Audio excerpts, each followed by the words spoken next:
मैंने जब घर छोड़ा था तो मैं सिर्फ 5 साल की थी। उस टाइम क्या था कि जो मेरे पापा थे उन्होंने सेकंड मैरिज कर ली थी और वो घर छोड़ के चले गए थे, तो इस वजह से बस घर में मम्मी अकेली थी। तो और मुझे भी पढ़ाना था, मेरी क्या लड़कियां जहाँ रहती, एक तो हम अंडर 18 थी सारी। तो वहाँ की जो सोसाइटी थी वो भी हमें बहुत गलत गलत बोलती थी, और कहीं भी हम बाहर वगैरह जाते थे तो उन्हें मतलब गलत ही लगता था कि ये लड़कियां तो ऐसी हैं वैसी हैं। मतलब बहुत ज़्यादा प्रॉब्लम जो हमारे उधर का है, हालात बिल्कुल ही ख़राब है। एक तो वहाँ पर क्या है, 8 क्लास के बाद कोई स्कूल ही नहीं है। 8th के बाद स्कूल ही नहीं है। वहाँ 8 क्लास के बाद क्या है, स्कूल ही नहीं है, पढ़ ही नहीं पाते हैं बच्चे। और उधर का एनवायरनमेंट भी बहुत ख़राब है, जैसे छोटी उम्र में शादी कर लेते हैं बच्चे या खुद ही भाग जाते हैं, और बहुत छोटी उम्र में उनके बच्चे वगैरह भी हो जाते हैं। मेरे लिए बहुत मुश्किल था जब मेरे पापा आए थे, क्योंकि उन्हें एक्सेप्ट करना, मतलब वो 10 साल के बाद आए थे। उसके बाद जब वो मुझसे बात वगैरह करते थे, मतलब मुझे ऐसा लगता ही नहीं था कि ये मेरे पापा हैं, क्योंकि बचपन से छोड़ के जाना, जब मैं इतनी बड़ी हो गई वापस आ जाना।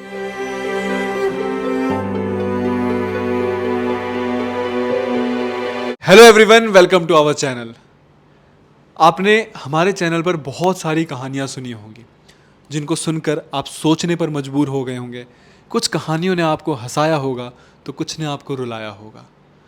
लेकिन हमारे यहाँ पे ना बहुत सारे बच्चे लखीमपुर खीरी से आए हैं। ये यूपी में एक जगह है, और उन्होंने ऐसी शॉकिंग शॉकिंग बातें उस जगह के बारे में बताई हैं जिनको सुनकर मेरे भी रोंगटे खड़े हो गए। तो आज हम कहानी सुनते हैं रीना की, कि ऐसी क्या मजबूरी थी कि उन्हें यहाँ आना पड़ा और उनका सफ़र क्या था। हेलो रीना। Hello sir. तो आप लखीमपुर खीरी से आते हो, तो आप बताइए कि शुरुआत ये कैसे हुई कि आप कितनी कम उम्र में आपको अपना घर छोड़ना पड़ा और क्या वजह थी। सर, मैंने जब घर छोड़ा था तो मैं सिर्फ 5 साल की थी। उस टाइम क्या था कि जो मेरे पापा थे उन्होंने सेकंड मैरिज कर ली थी और वो घर छोड़ के चले गए थे, तो इस वजह से बस घर में मम्मी अकेली थी।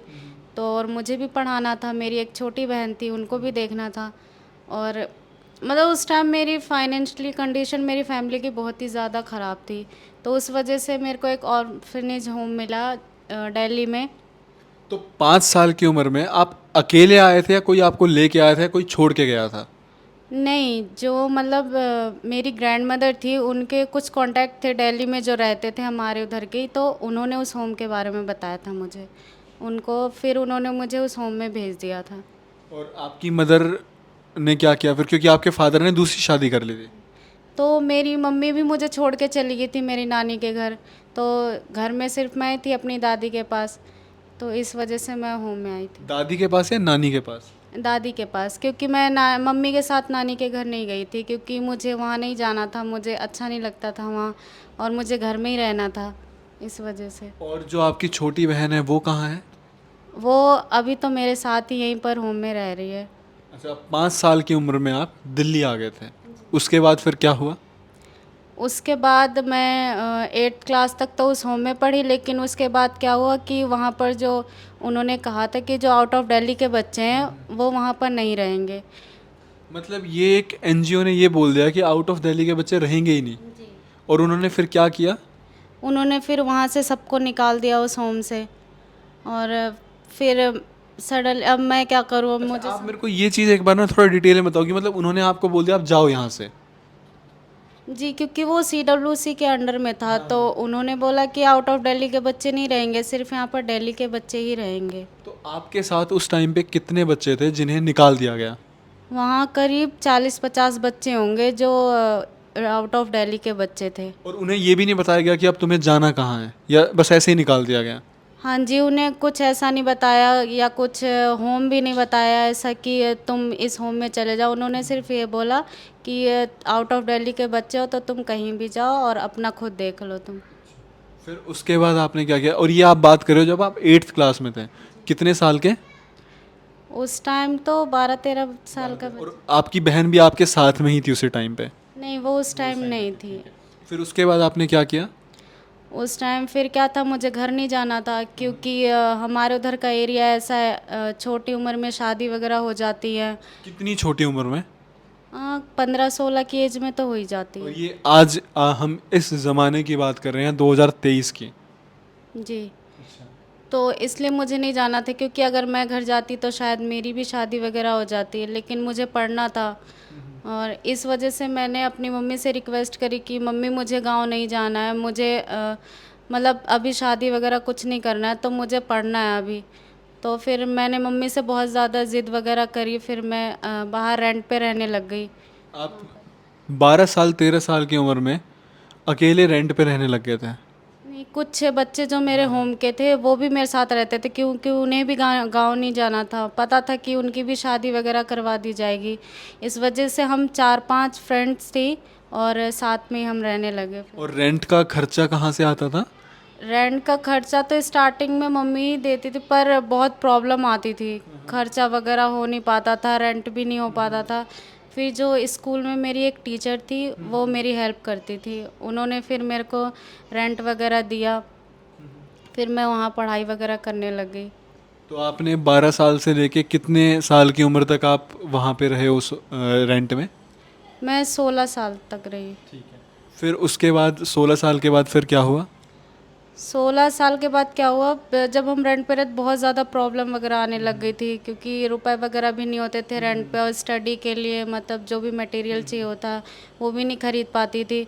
और प्लस में आपको तो पता ही है कि लड़कियां लड़कियां जहाँ रहती है, एक तो हम अंडर 18 थी सारी, तो वहाँ की जो सोसाइटी थी वो भी हमें बहुत गलत गलत बोलती थी, और कहीं भी हम बाहर वगैरह जाते थे तो उन्हें मतलब गलत ही लगता था कि ये लड़कियां तो ऐसी हैं वैसी हैं, मतलब बहुत ज़्यादा प्रॉब्लम वगैरह अच्छा, होने ये आप कहाँ की बात बता रहे हो? दिल्ली की बात बता रहे हो ये आप? जी, ये दिल्ली की बात। दिल्ली में किस एरिया के? ये अक्षरधाम पांडव नगर की है। ठीक है, फिर उसके बाद? उसके बाद फिर एक मेरी दीदी थी वो यहाँ पर रहती थी, उनके थ्रू पता लगा कि ये स्वीट होम माइका है, यहाँ पर मतलब 18+ के बच्चों को रखा जाता है यहाँ, तो उनके थ्रू पता लगा मुझे। अच्छा, मेरे को आप एक बात बताओ रीना कि जब उस टाइम पे जो उस अनाथ जहाँ पे आप पहले रह रहे थे जिस एनजीओ में, उन्होंने निकाल दिया था कि दिल्ली से जो बाहर के बच्चे हैं वो चले जाएं, तो क्या उस टाइम पे जो आपका कोई आपके गांव के भी और वहाँ पे थे, क्या वो वापस चले गए थे? जी सर, बहुत सारे बच्चे ऐसे थे, मतलब सब चले गए। आज कुछ ऐसे बच्चे हैं जिनकी बहुत सारे मतलब बच्चे हैं जिनकी शादियां हो गई हैं। अच्छा, और कितनी एज में शादियां हो गई? वो भी करीब 16-17 में तो हो ही गई होगी, क्योंकि उनका फैमिली बैकग्राउंड भी बिल्कुल अच्छा नहीं था, उनके फैमिली उन्हें पढ़ा नहीं पा रही थी, तो इसलिए कुछ मजबूरियां भी थी, कुछ ने खुद ने ही कर ली, क्योंकि उधर का माहौल ही ऐसा है। तो एक के आप ना वहाँ के माहौल के बारे में कुछ बताओ मेरे को, क्योंकि लखीमपुर खीरी के ना बहुत सारे यहाँ पे इंस्टेंसेस आ रहे हैं, और आप एक बार लोगों को बताओ कि वहाँ पे क्या माहौल है, एजुकेशन फैसिलिटी और जो ये हेल्थ वाली फैसिलिटी, और आप किसी अपने अगर कोई दोस्त का एग्जांपल बता पाओ कि उन्होंने किस एज में शादी कर ली और अभी उनके क्या हालात हैं। तो जो हमारे उधर का है, हालात बिल्कुल ही ख़राब है। एक तो वहाँ पर क्या है, 8 क्लास के बाद कोई स्कूल ही नहीं है।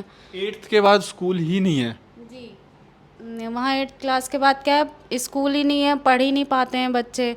और उधर का एनवायरनमेंट भी बहुत ख़राब है, जैसे छोटी उम्र में शादी कर लेते हैं बच्चे या खुद ही भाग जाते हैं, और बहुत छोटी उम्र में उनके बच्चे वगैरह भी हो जाते हैं।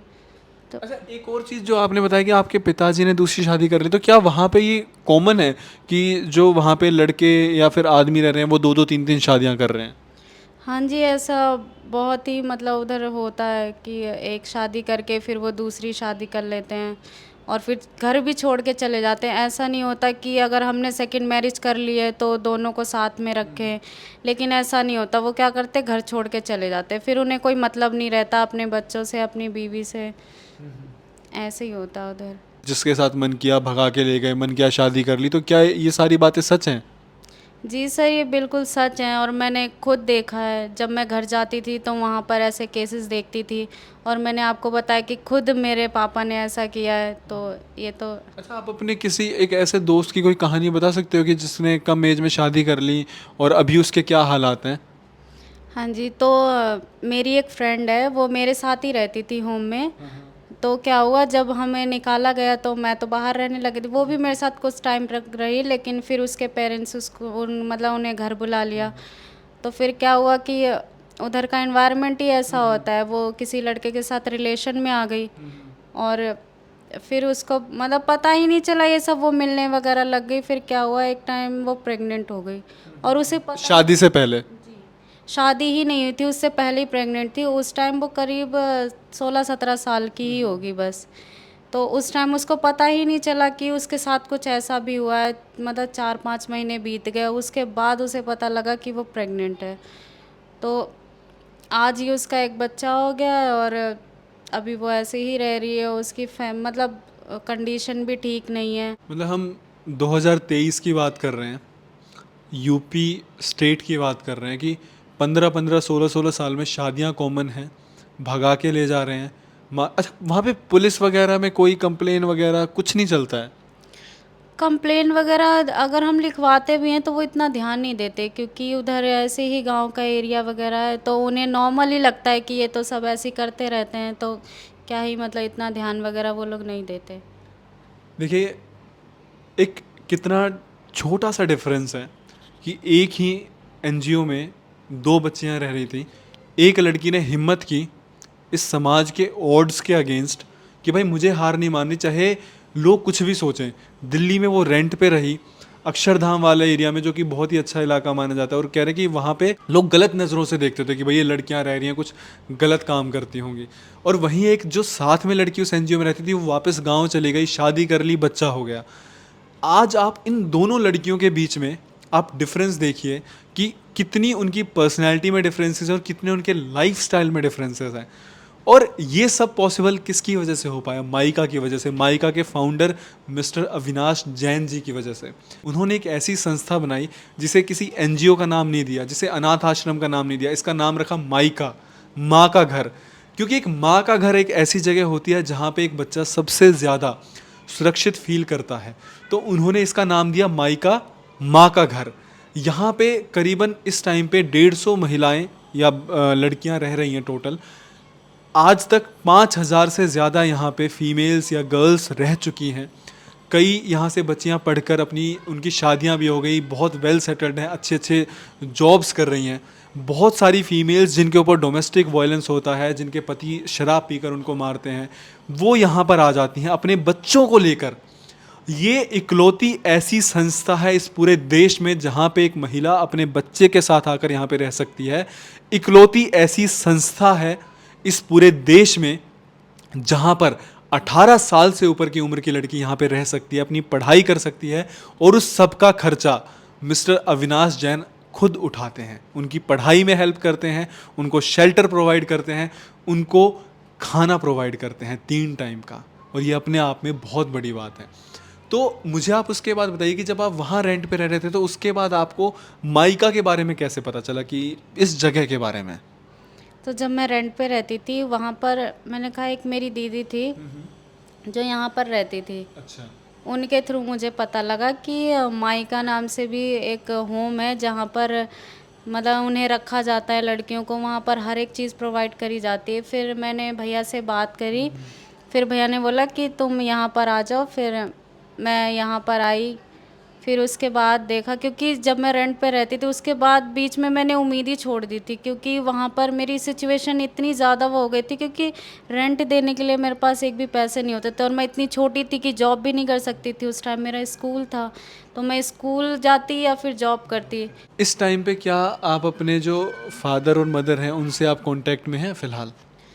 हाँ, मैं अभी मम्मी से भी हूँ, पापा से हूँ, क्योंकि जब मैं यहाँ पर आ गई थी उसके बाद मेरे पापा को रियलाइज़ हो गया कि हाँ, जो भी मैंने किया है गलत किया है। और फिर वो मम्मी से बात वगैरह करने लग गए। अब वो क्या वापस घर आ गए, क्योंकि उन्हें अपनी गलती का एहसास हो गया। और मतलब ये चीज़ बहुत अच्छी भी है, लेकिन मेरे लिए बहुत मुश्किल था जब मेरे पापा आए थे, क्योंकि उन्हें एक्सेप्ट करना, मतलब वो 10 साल के बाद आए थे।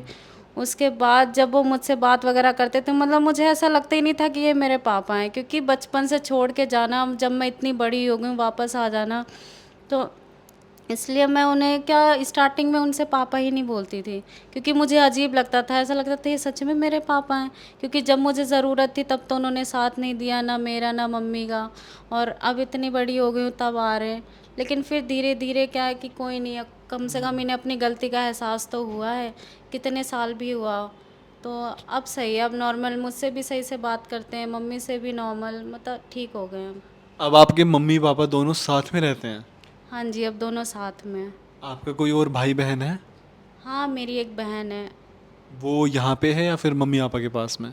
वो भी मेरे पास ही है। अच्छा। अब आप जब यहाँ पे आए तो आपकी ज़िंदगी में क्या बदलाव आया? मेरी ज़िंदगी में बहुत ही ज़्यादा बदलाव आया, क्योंकि जब होम से बाहर मैं कैसी थी और यहाँ आके मतलब इतनी ज़्यादा, जब मैंने यहाँ पर देखा, मैं सोच रही कि ऐसा भी कोई होम होता है।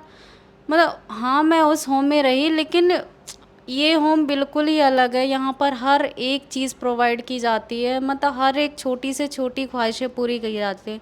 जब भैया से कुछ मांगो, वो हर एक चीज़ ऐसा लगता है कि वो हमारे खुद के ही पापा हैं। मतलब वो इतनी सारी बेटियों के लिए इतनी ख्वाहिश पूरी करना, क्या होता है, पेरेंट्स एक अपने बच्चे की पूरी ख्वाहिश नहीं कर पाते, और वो यहाँ तो 150 बच्चों की ख्वाहिशें पूरी कर रहे हैं, और हर चीज़ देना उन्हें। और प्लस में क्या है, यहाँ पर जब मैं आई तो सबकी पढ़ाई वगैरह भी वही पूरी करवाते हैं और हर एक चीज़ देते हैं, तो जो इसको भी कुछ भी करना हो वो मतलब कर सकता है यहाँ। आप क्या बनना चाहते हो? मैंने अभी रिसेंटली 12th पास करी है, तो मैं अभी एसएससी की प्रिपरेशन कर रही हूँ। और आपकी इंस्पिरेशन कौन है जिसको देख के आपको बहुत इंस्पायर्ड फील होता है या आप उन जैसा बनना चाहते हो? मेरी इंस्पिरेशन तो अविनाश भैया ही हैं, क्योंकि वो आज जो इतना कुछ कर रहे हैं, तो उनको देख के तो इंस्पायर होना ही है कि कितनी भी प्रॉब्लम आ जाए, कितना भी कुछ हो जाए लाइफ में, लेकिन हार नहीं माननी। अच्छा, एक लास्ट क्वेश्चन कि जब आप जो भी आप करना चाहते हो, एसएससी वगैरह करना चाहते हो, जब आप अपने उस सपने को पूरा कर लोगे तो क्या आप अपने मम्मी पापा की हेल्प करोगे? क्या आप उनके पास वापस जाना चाहोगे? जाना तो चाहूँगी, क्योंकि इतने साल मैं अपने पेरेंट्स से दूर रही हूँ, तो मैं भी चाहती हूँ कि अगर मैं कुछ बन जाऊँ तो अपने पेरेंट्स को दिखाऊँ। और जैसे लोग भी सोचते हैं कि ऑर्फनेज में रह रही है, मतलब कुछ लोगों का होता है नेगेटिव सोचते हैं, लेकिन मैं मतलब दिखाना चाहती हूँ लोगों को कि मैं ऑर्फनेज में रह के भी मैंने ये सब किया, और मैं गांव जाके भी दिखाना चाहती हूँ, ताकि वो बहुत प्राउड फील करें। जी। जो आपकी कहानी है ना, जो आप सपना देख रहे हो, अगर आपने वो सपना पूरा कर लिया, या मैं ये नहीं कह रहा सिर्फ एसएससी, आपने जॉब करनी स्टार्ट कर दिया, आपने अर्न करना स्टार्ट कर दिया, या आप एक अच्छी ज़िंदगी जो आप जीना आप स्टार्ट कर दोगे ना, हालांकि आप अभी भी जी रहे हो, लेकिन जिस दिन आप कुछ बन जाओगे अपने खुद के पैरों पे, और जब आप जाकर उस गांव में खड़े होगे ना, आपको खुद भी नहीं पता आप उस गांव के कितने सारे लड़के और लड़कियों के लिए मोटिवेशन होगे। अगर किसी गांव से कोई बच्चा कुछ बहुत अच्छा करता है ना, जब वो शहर जाता है और कुछ बनकर लौटता है, तो जो वो बच्चा होता है ना, वो पूरे उस गांव के जो छोटे छोटे बच्चे होते हैं उनके लिए एक आस होता है, एक मोटिवेशन होता है कि भैया गए थे, भैया कुछ करके आए हैं। उस पूरे गांव के लिए ना वो एक एग्जाम्पल सेट करता है कि यार फलाने आदमी गए थे और वो कुछ करके आए हैं, तो हम भी कर सकते हैं। तो उसी तरीके से ना आप एक पूरे अपने गांव, पूरे अपने डिस्ट्रिक्ट के लिए आप एक मोटिवेशन, आप एक एग्जाम्पल सेट कर सकते हो। ऐसे ही मेहनत करते रहो। बाकी अविनाश जैन जी हैं, उनका जब तक आपको सपोर्ट है, इस दुनिया की कोई ऐसी ताकत नहीं है जो आपके सपनों को पूरा होने से रोक सकती है। आई होप कि आपको वीडियो बहुत पसंद आई होगी। वीडियो को लाइक करना है, शेयर करना है, बहुत ज़्यादा ज़रूरी है। आप लोगों का एक एक शेयर कीमती है, क्योंकि भले ही आपको ये वीडियो सिर्फ थोड़ा सा इंस्पायर कर रही है या देखने में ठीक लग रही है, ज़्यादा यूज़फुल नहीं है, पर क्या पता इस देश के किसी कोने में रीना जैसी कोई बेटी है जिसको इस वीडियो की ज़रूरत है, जो पढ़ना चाहती है पर हालात ठीक नहीं हैं, जिनके माँ बाप ने उन्हें छोड़ दिया हो, जिनके पति ने उन पर अत्याचार किया हो और वो अपने बच्चे के साथ परेशान है अपने ससुराल में। क्या पता ये वीडियो उन तक पहुँच जाए और उनकी हेल्प हो जाए।